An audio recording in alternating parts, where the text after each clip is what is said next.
Hey guys, Rachel Jackson here, the founder of The Classy Networker. It is Monday and we are talking about being a boss. You guys see this new hat? If you like blingy stuff, drop a one below. Today actually we're talking about ego.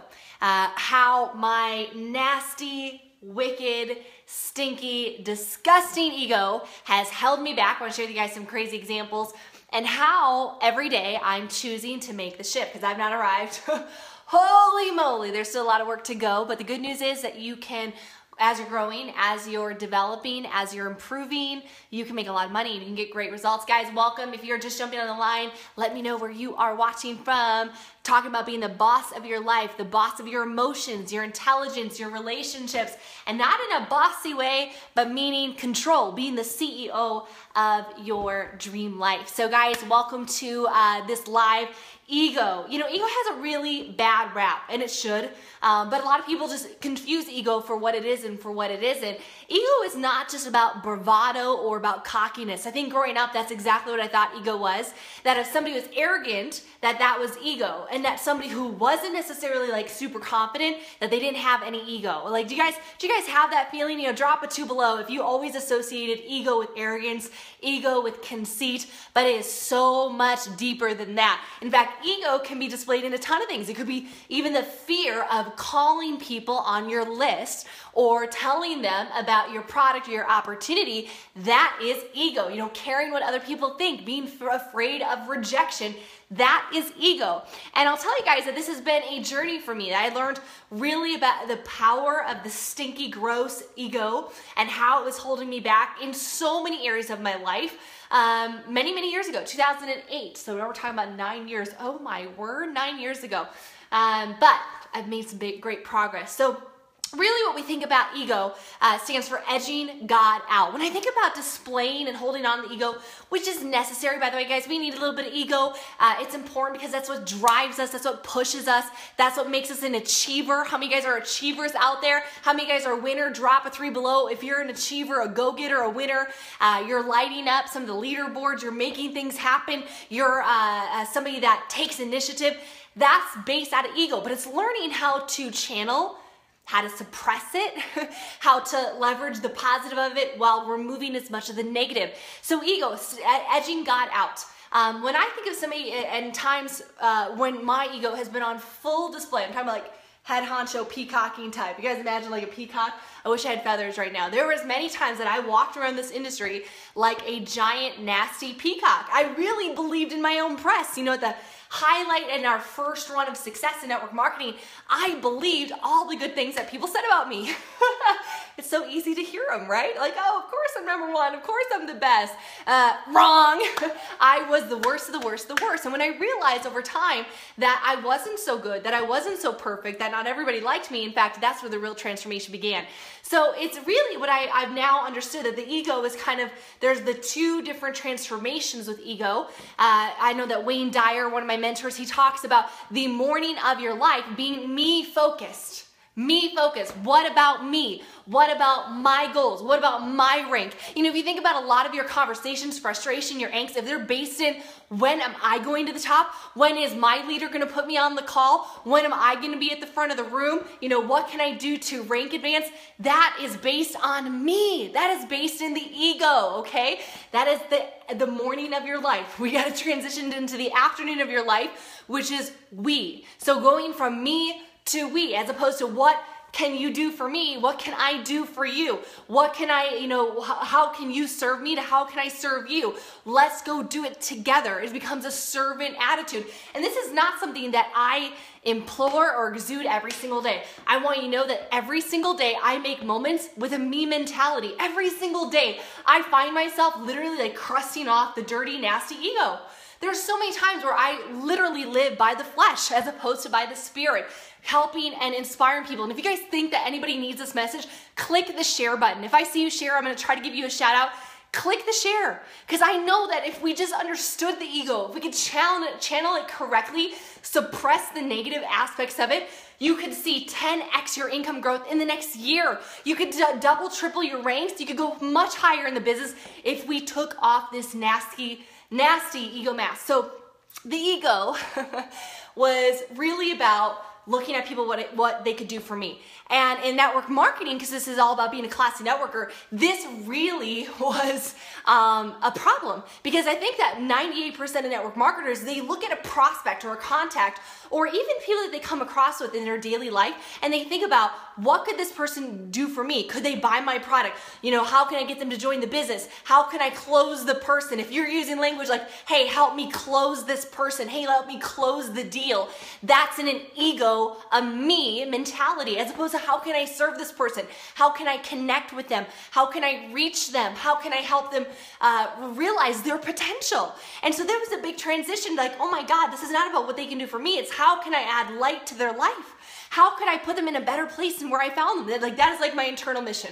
If I were to share with you guys my mantra, my prayer every day, it's like, okay, make it less about me, God. Make it more about we. How can I grab somebody? And even if they never join my business, who cares if they ever join my business? How could I inspire them? How could I put light into them? How could I show them what's possible? How could I leave them in a better place than where I found them? Share this video if you think anybody needs this. This was transformational for me. Not only did I come out of the shackles of selfishness, but I began to see people through a different light. And this happened over the last several years, was I actually would see people that could do nothing for me. And I was thinking, how could I honor them today? You know, at Walmart, if you're at the cashier and you're thinking either A, how can I get them in my business? Or B, you know, two, whatever, how they can do nothing for me, so I'm just gonna be on my phone, I'm gonna disregard them as a person, I'm, you know, going to be rude to them, then you guys are in an ego mentality. Instead of thinking, okay, I have 11 seconds with this woman. How can I touch her life? How can I compliment her? How can I tell her what a good job that she is doing? Thank you, Crystal, for the share. And so that was the mindset. This is the change that I'm seriously making every single day. It's the choice that I'm making every single day. It's about getting outside my comfort zone. So how did my ego really hurt me? Number one, believing in my own press. The worst thing about success is a little bit, when I started seeing success in this industry, I believed everything that everybody told me. You're the best, you're number one, you're going to the top, you're at the top, you're gonna be, you know, top earner in the industry, whatever. And I started to believe that. And what happened is it translated into my conversations, which is kind of like entitlement. It was this feeling like, oh, you're not joining me? You're dumb. Oh, you're not gonna join my team? Like, you're crazy. And that sort of bravado repelled people. As much as so many people were like, there was a little bit of a fear of missing out, it repelled people from our team. If people didn't want to follow my system, it was like my way or the highway. So I lost leaders, good, intentional, amazing leaders because of my ego. I also failed to connect. Now, for any guys, drop a 3 below if you're an introvert. You know, as introverts, we talk all the time. Hey guys, welcome to the live. Talking about how to be the boss of your life, but without ego. We're talking about from ego to we go. Introverts, drop a 3 below. I'm an introvert. When I started this industry 11 years ago, I hated people. I hated people. I hated men, I hated women, because men and women had hurt me. And so I had all of these past demons, past pains of how they had let me down. And I brought that into relationships subconsciously or consciously, knowing that, you know, well, you're a man and men have hurt me, so you're gonna be a jerk too. Or you're women were dramaful to me, so you're gonna be dramaful too. And I literally had this like mindset, this mask with people that they would do the same things, and I applied it to all human beings. Probably why I have so many dogs. Just kidding, just 2 bulldogs. So in the beginning, I had to go through this transformation of forgiveness, of personal growth. I had to buff out all the scratchy, gnarly edges of my ego and my personality, and I had to work really hard on myself. I mean, guys, it's so easy to see the stories. It's easy to see our multi-6-figure success last year, you know, huge 1099 on a part-time basis, if I may add. It's easy to see all that, but then be like, oh, well, she, you know, that's the highlight reel of the life. No, guys, there were so many failures. There were so many times where I disregarded people. There's so many times where I got into arguments because it fed, because I thought I needed to be right or I needed to be positioned, and it hurt people. And another way, because I did not like people, this is where I meant to go, because I had so many issues with different personality types, sometimes I really fed my comfort zone. So the ego can also display itself in the comfort zone. For me, it was easier not to connect. It was easier not to see people. And you know what? It was safer for them not to see me. It was safer to lead with an iron wall in between us. It was so much easier to have, does any of you guys get this? Do any of you guys feel this way? It was so much easier to put myself on a pedestal, to have distance between my people where they would never see my vulnerability. They would never see all my mistakes, because if they did, oh my God, if they saw the mistakes, if they saw how painful that the pain that I'd gone through, if they saw that I'd been hurt before, if they saw a chink in my armor, that means that I believe that they wouldn't follow me. I believe that they wouldn't respect me. I believe that I couldn't lead them then. Because I believed in my head that I had to be some like fortress, that I had to be perfect. And that was the ego. So I wouldn't connect with them. I wouldn't bridge the gap. I wouldn't close the gap, as we say, like John C. Maxwell teaches us, by sharing failures. And then when I realized, oh my God, this has created a mess for me in my leadership, that these people say, I want to be just like you. I can never be as good as you. If somebody is saying, I could be as never good as you, if you have said that to somebody, if you have heard that from somebody, drop a 4 below. Oh, I can never be as good as you, RJ. Oh my God, I don't want to be just like you, but I could never do a Facebook Live. I could never do this. I could never. If people have said that to you before, or you're saying that to somebody, guys, then there's this gap that is created. There's a gap where people realize, like, you're almost not human. And I want people to see my vulnerability. I want them to see that at times I was arrogant, at times I was selfish, at times I blasted through teams and relationships, and I did it and it hurt me. I lost money, I lost team, I lost friendships, I lost sleep, I lost health because of the nasty, stinky ego. But this is something that you can do every single day. It's a prayer. It's an incantation. Instead of what can you do for me? What can this person do for me? A sense of entitlement. It's now praying for humility. It's being authentic with people and saying, you know what? I was afraid to make calls too. Oh, you know what? I got up on stage. I shared a story a couple of weeks ago with my top leaders, and I said, hey, you can be an idiot and still make a lot of money.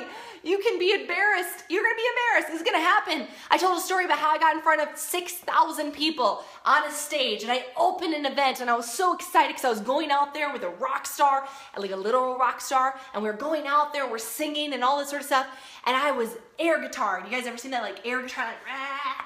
I was doing it. I was so excited and pumped to be launching this event, and I was air guitaring all 7.5 feet of me, because I'm a giraffe, right? And I come back from off stage, and there was a giant hole this big in my crotch, in my pants, a giant hole in the middle of my crotch, and I was air guitaring in front of thousands of people. Like, oh, what a crushing feeling to my ego. I wasn't perfect. I just shared that story with them. I'm like, sometimes, guys, you're gonna have a hole in your pants in front of thousands of people. You're gonna look like an idiot. Check your pants. Humility.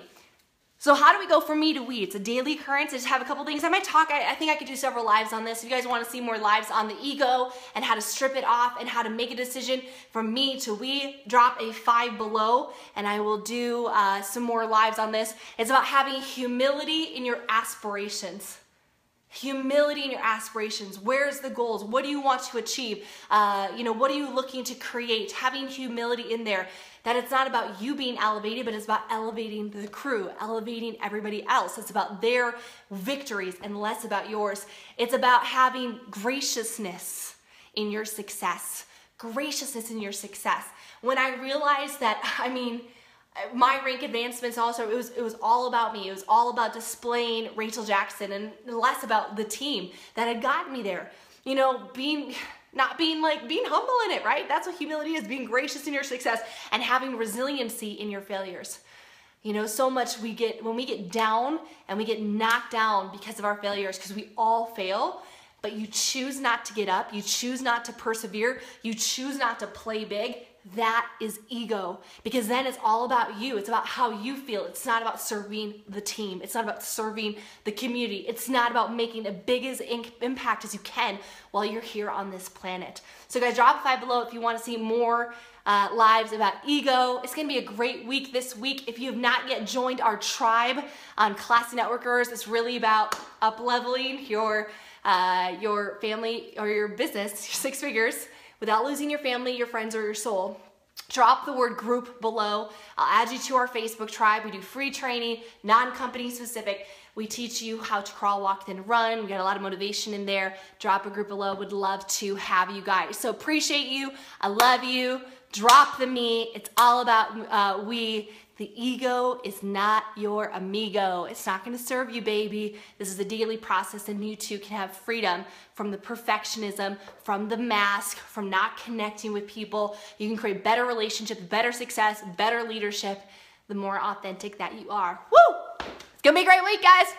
Thank you so much for watching.